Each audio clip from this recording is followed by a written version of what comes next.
Hello, everybody, and welcome to Saxy After Dark. Saxy After My Dark. friends call me D. Lee, but you guys can call me Mr. Saxy, and I have my lovely co-host today. Hello, Paige. How you guys? That's like her voice so soft. It'll get louder depending on how passionate I get. My God. My God. See, we ain't gonna go right there right now. So, welcome to my YouTube page / podcast. And what we want to bring to you guys is some exciting topics. Maybe explore some different things that you might not have seen in your lifetime. Like me. Yeah. That's a good one. Good one. But also, I want to talk about some things like relationships. Because believe it or not, I'm single. And I'm trying to navigate through this world of being single. Okay. I was married for a little bit. And then I fell in love with somebody else. Made great empanadas, but it didn't work out. I'm so done. Still a great person, though. Love her to death. Then I was engaged. Mm. And that didn't work out. She's gone. And I'm here. Okay. So, I need help. I need help, too, because I was married almost 10 years. Oh, that's a long time. Yeah. I was 14. That was all my... You said you was what? I was 14. Oh, I know you was 14. Yeah, because you're way younger than me. I mean, 14 years married. Oh, I'm sorry. Trying to say I look good? That's all right. I thought you were trying to imply that you were younger than, you were younger than me. Going to 17. Okay, absolutely. Continue. And I'm also on the same journey as you, going from dating and going from divorce to dating and everything in between. See, but that's what I'm starting to find out, right? We're just going to jump right into it. How old are you? If you don't mind me asking. Oh, no, I'm fine. Listen, the 20-year-olds think I'm their age, and hey, I'm 35. Okay, so you're 35. Mm-hmm. No kids. No kids? No children. Oh, wow. My pull-up game real good, y'all, period. Hey, listen. Very strategic, though. I'm very strategic. Because Okay. I really... Well, we'll go into the story of why I chose, Okay. It's a lot. It's a lot. All right. Everything plays a part, but go ahead. Yeah, we want to know more. Yeah. But you're 35. I am. Okay. And I'm 49 going on 50. Really? When do you turn 50? March 23rd. Oh, okay. Here. March babies. Yes. Okay, yes, I'm in the beginning. Okay, nice. But you have a couple more years until you get to my spot. Because right now I'm dealing with women. I hate to say this, but a lot of them are coming out of situations where they potentially could be damaged. I don't want to say they're damaged goods, because that could hurt some people, offend some folks. But they were damaged and never healed. And that goes both ways. And I feel like now a lot of people are jumping from relationship to relationship to relationship and not taking that time to sit down and heal and self-reflect and figure out, hey, what am I doing wrong? Because we already know that A word, accountability is... Accountability, yes. And I think, as you said, both sides have to have the accountability. Mm-hmm. I feel really bad for the women. I'm going to tell you why. Because the men pool is small. Yeah. And if the small pool of men that we have, heterosexual men, of course, for straight women, are not healed, then what you guys do? And the problem for us is, because we know women outrank us, it's a numbers game for us. Listen. You guys have more options than we do. But we have more heartbreaks, more damage to deal with, more damage control. And women with high expectations and ain't got nothing themselves. What you bringing to the table? Wow. You already know enough. Mm-hmm. You know what I'm saying? So it's like sometimes you want that to be equally reciprocated. Absolutely. And it's hard to find on these streets. Mm-hmm. Especially in this lovely town of Port St. Lucie we live in. That was with sarcasm. That was sprinkled with sarcasm, right? Yeah, just a little bit. Yeah. Just a little bit. Like I was on a dating app, right? Oh, you do it dating apps? Listen, I had to put myself out there. I had a buddy who found his wife on a dating app. Oh, that's good. So I said, why not try? But the problem with that, too, is with St. Lucie, oh my goodness. I think everybody has been through something. Everybody's spiritual, number one. Nobody's a Christian. I want to be a Christian. I love being a Christian. And I would love a Christian woman. But everybody's spiritual. Fine. Believe in the rocks and the stars. I don't care. But that's everybody. But let's start right there. Okay, you're saying, okay, everybody's with the rocks and stars and stuff, and are you saying, would you date somebody like that? That's spiritual, or do you want a Christian woman? I want somebody who believes in the Father, Son, and the Holy Ghost. Absolutely. Okay. Because if I'm sick, I need you to pray for me. I don't need you to throw rocks at my head and say, "Ooh, this is going to help you." I don't need that. I'm so done. That is funny. Yeah. No, but you're absolutely right. So being equally yoked is important. It's very important. That's step one. You definitely, like, going into dating, because there's things we as individuals have to, like pros, like not the pros and cons, but have a list of, okay, these are my absolutely non-negotiables. Yes. So starting with us, putting that list, like, hey, if I'm a believer, I need somebody else that's a believer as well. Okay, so I was with somebody who told me you should not come into a relationship with non-negotiables, because if you come in there, it's like you're closing yourself out from accepting all these other things that could potentially be good for you. And I'm thinking to myself, like, as a soon-to-be 50-year-old man, I've been through a lot when it comes to relationships. I know what I want. Yes. I know what I can't stand. I just can't do it. Like, I'm a feet person. If you got ugly feet, eventually you're going to break up.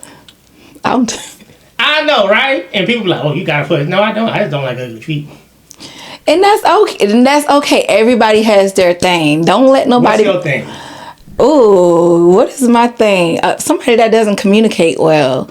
I'm a very social person, and we come from different backgrounds, different upbringings. So how I might think and how I might do things totally different than how you think and how you do things. Okay. So we have to I have to understand your world, and you have to understand my world. So communications, that's how we're going to go forward in that, with that. So you're saying that you're a great communicator in your relationships?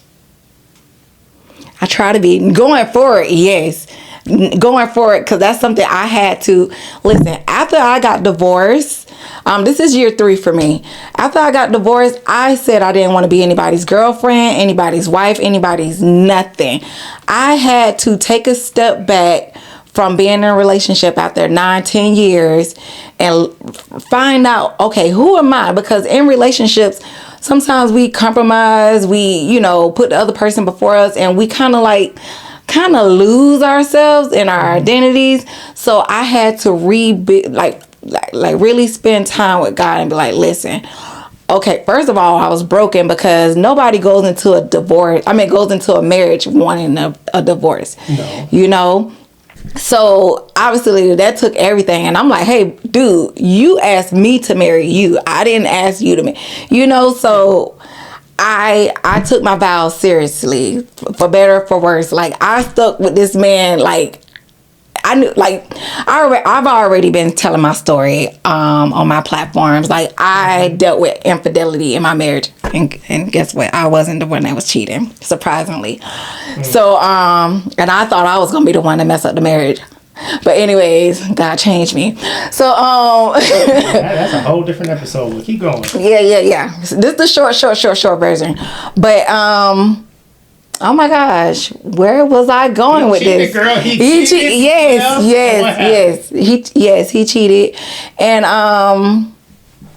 I stayed, better for worse. Like, knowing that he told me, hey, I did this, I did that, and I still stayed because I was like, you know what? For better or for worse, these are my vows.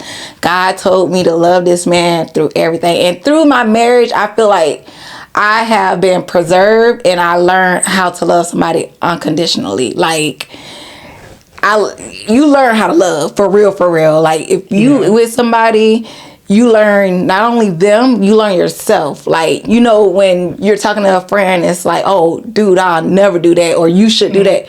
You never know until you in that situation. So is that why you're super picky now? Because I've known you for a couple of years now, and pretty as you are, I've never seen you with a man or heard you talk about being with a man. Or is that just like something you keep on the down low? I am definitely more, just my word, strategic.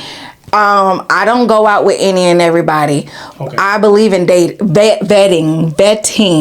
So before, like, if I'm meeting you for the first time, I'm talking to you, and I'm already putting you in the category. Okay, this is a friend. Okay, he has good conversation. He's very analytical.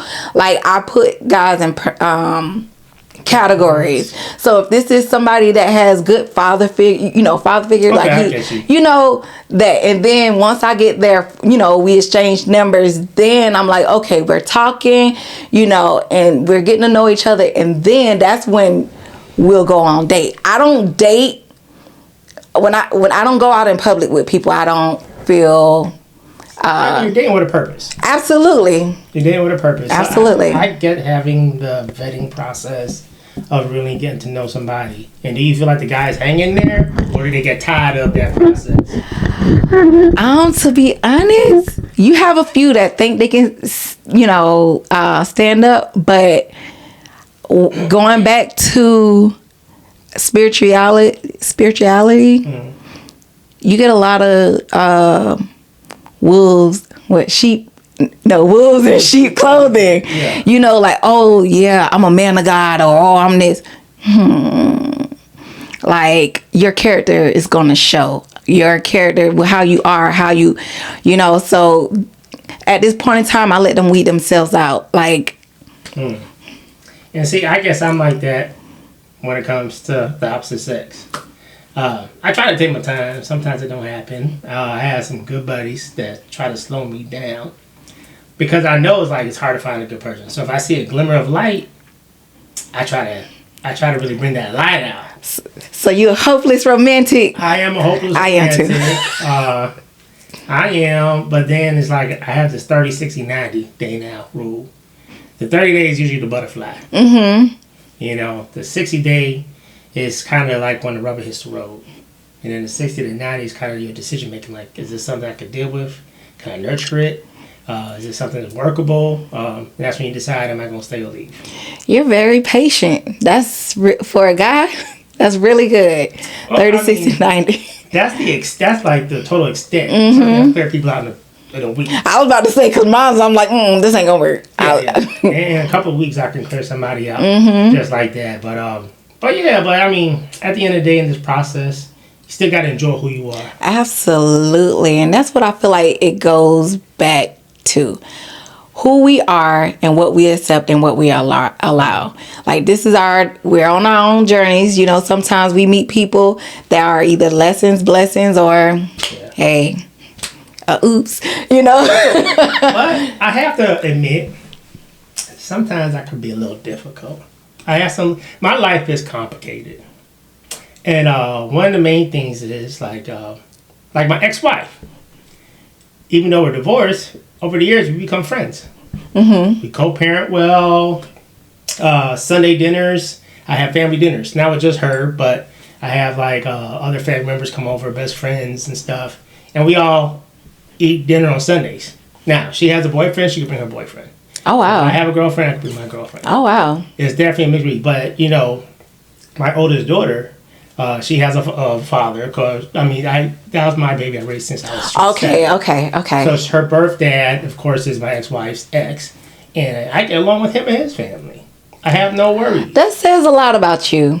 It does. I really think it does, because it shows, for me, I would say that's mature. That you guys have that understanding, that communication, like, hey, we have this child together, and you help raise her child. You still feel like, okay, that's still my daughter, I raised her. Oh, yeah, that's my baby. Exactly. So that shows like a lot of maturity, one. Yeah. And the family dynamic, everybody's family dynamic is different. And whoever is going in with you have to understand, hey, okay, this is who he is. This is how his world is. Do I fit in that? Yes or no? Yeah. If I don't see myself being with somebody that, he still deal with his ex, me as a woman, I would be like, okay, that's not gonna work for me. I might feel a little insecure or whatever the case may be. So with you going into the next relationship, you lay that out. Hey, this is the dynamics. Is this okay with you? Yes or no? And let them decide. Oh, yeah. 'Cause, I mean, as you said, everybody has their different dynamics. Absolutely. For us, it worked well with the kids. The kids know they're loved on both ends.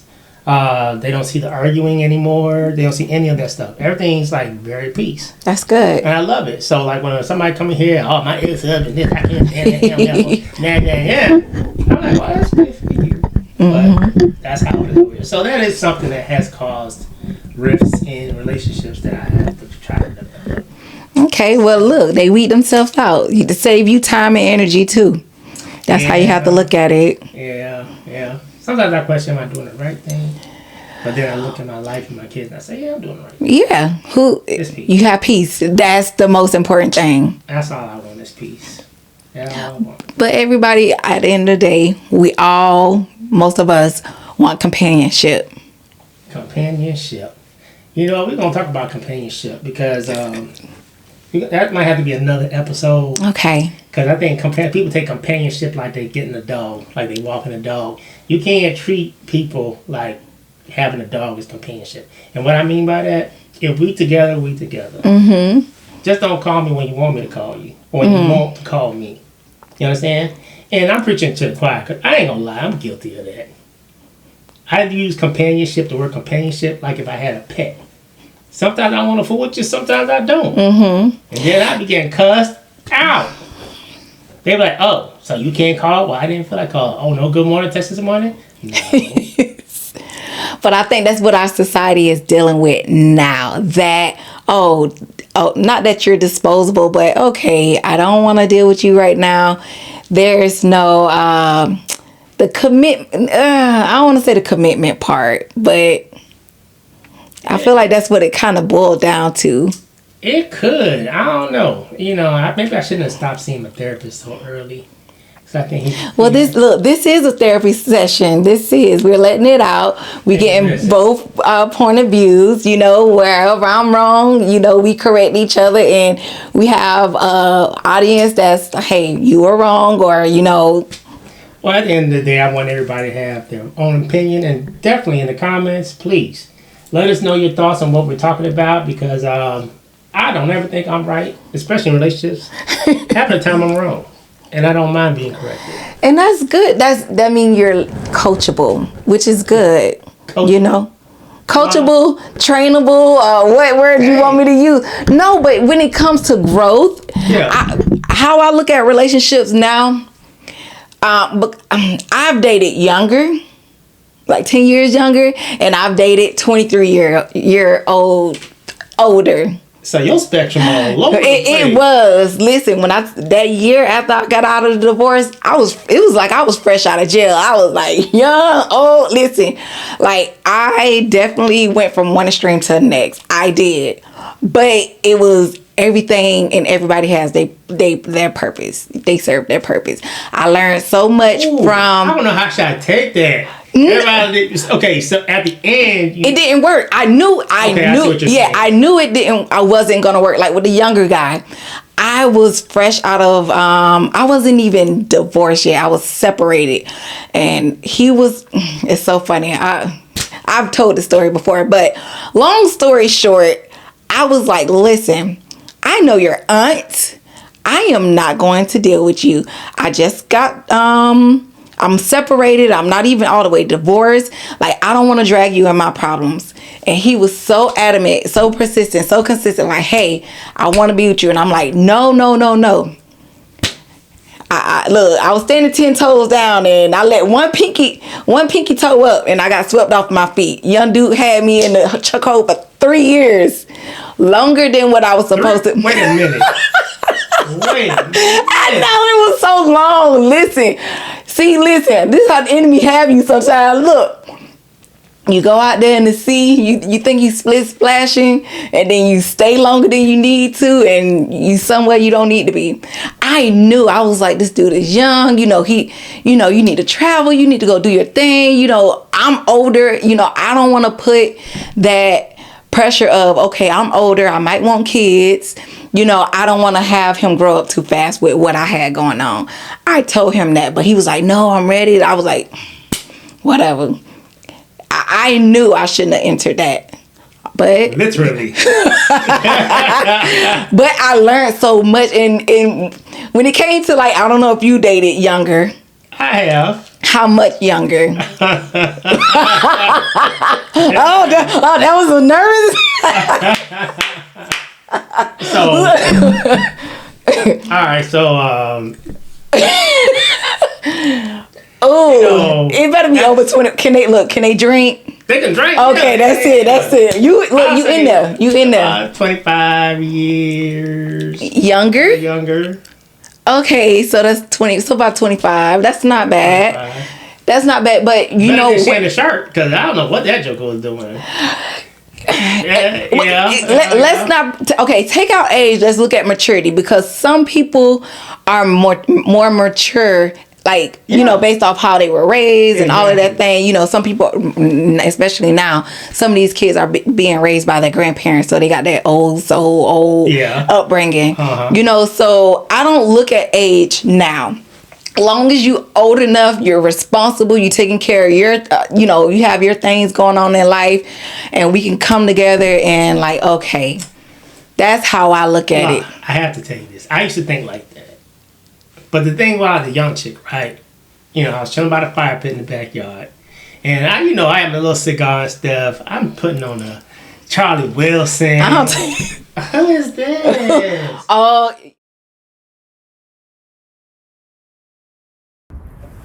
Okay, so we're going to have to put a pin in that right now, because I got a bourbon tasting to go to. Ooh. And you seen out a lot of facts right now. So we got to digest all this. But I just want to thank you for being my co-host tonight. Problem. Thank you. So you gonna hang out with me next time? I will. You cool. All right. Well, guys, thank you for tuning in to Saxy After Dark. Once again, my name is Mr. Daniel Lee. They call me D. Lee, but y'all can call me Mr. Saxy and my lovely co-host, La Page. Now, until then, I hope you guys had your bourbons and your wine while you was listening to us. Let's just raise a glass. So you guys have a good night.